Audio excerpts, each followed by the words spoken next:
They said I was lucky to survive the blast.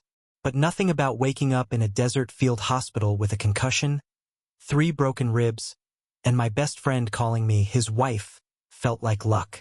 Especially not when that best friend was Sergeant Leo Vasquez, 6'2" of Alpha Energy, razor wit, and the only man who ever made my beta blood feel like it was singing. I served as a combat engineer stationed at an FOB outside Mosul. It wasn't glamorous, mostly dirt, heat, and trying not to die. But Leo, he made it bearable. As the unit's combat medic, he patched us up, made us laugh, and somehow always ended up beside me during chow or night patrols. He was also an alpha, which made things complicated. I wasn't an omega. Hell, I wasn't even sure I liked guys like that. At least, I didn't think I did until Leo once pulled me behind cover with a hand tight around my wrist and that voice low, commanding, but soft when it said my name. Then came the convoy hit.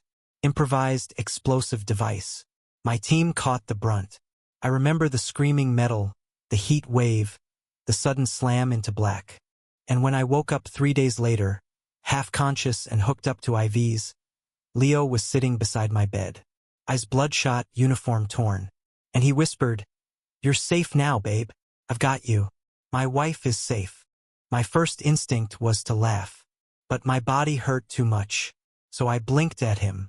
And instead of correcting him, I asked, "Why'd you call me that?" He froze.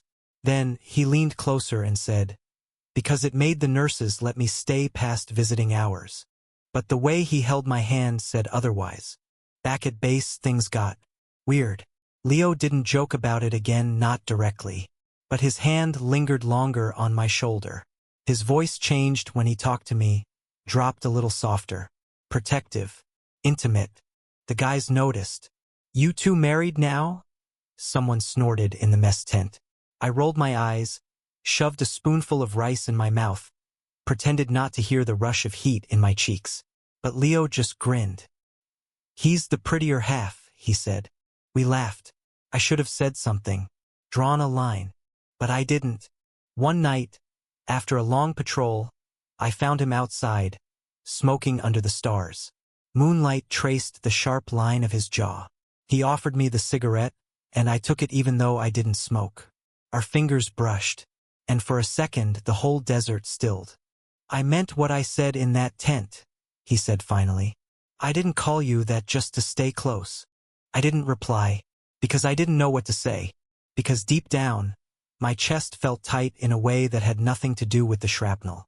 Because maybe I didn't mind it either. The deployment was hell. Insurgents grew bolder. We lost 3 guys in 1 week. I saw Leo covered in blood too many times, sometimes his, sometimes not. But through it all, he was always there.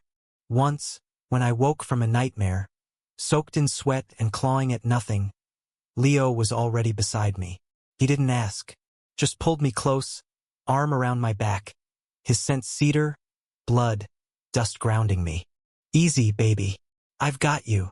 No one ever called me that before. Not like it meant something. It started happening more, the pet names, the soft touches, the way he'd scan the crowd just to find me. Like I was his.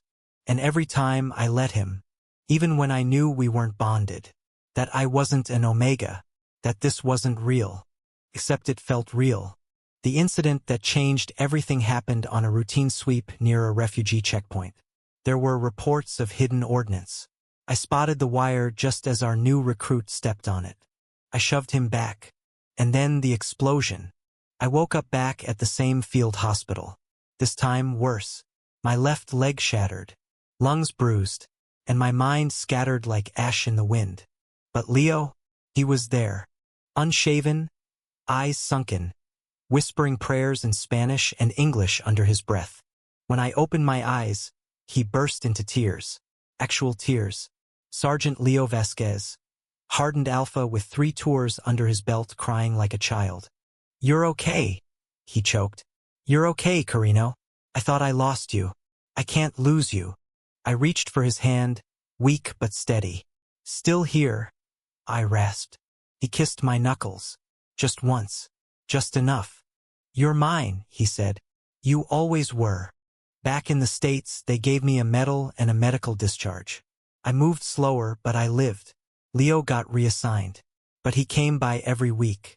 Groceries, bad jokes, watching reruns of The Office while my leg healed. One evening, he cooked for me arroz con pollo, like his abuela used to make. We sat on the couch and he poured me wine.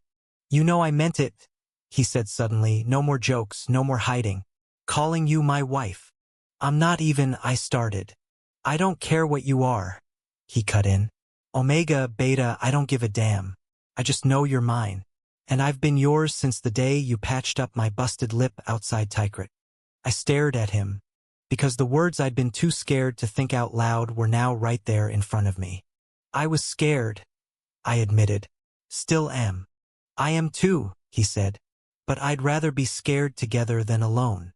We never had a wedding. There were no rings, no big declarations, just slow Sunday mornings, coffee brewed too strong, his hand on my thigh while we read the paper, the occasional whispered "mi amor" when he thought I was asleep. The VA therapist asked once if I had a support system. I said, "Yeah, my husband." She smiled, checked the box. But I knew what she didn't. That once upon a time, I would have corrected her. Now I wouldn't change a thing. Thank you for listening. If you find it interesting, please like and subscribe to follow the next stories.